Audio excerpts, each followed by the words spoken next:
Kita mo Ate Nikki, oh. Oh. Ano ba? Natakot yung mga pinsan niya. Oy, wag na kayo umiyak. Gagaling na sa Ate Nikki. Gagaling natin, Nikki, gagaling. Pwede na mag-artista yung mga pamangkin natin. Lalo na si Lupi. Tignan mo si Lupi, ang galing mag-iyak-iyakan. Si Lupi naiyak, nakangiti. Ano ba yan, Lupi? Hindi. Wala naman nangyari kay Ate Nikki. Oo naman. Ganyan.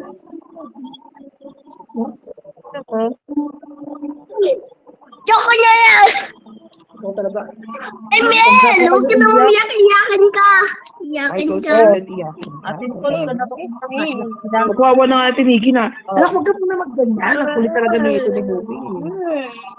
Nagaling sa Ate Nikki bukas. Magaling sa Ate Nikki.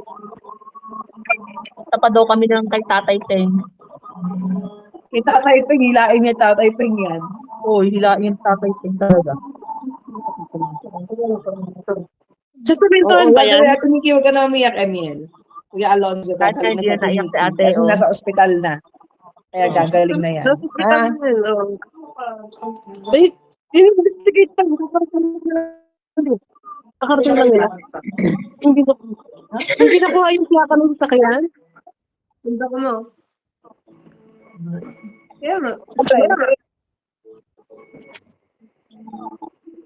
Tulo lang sila.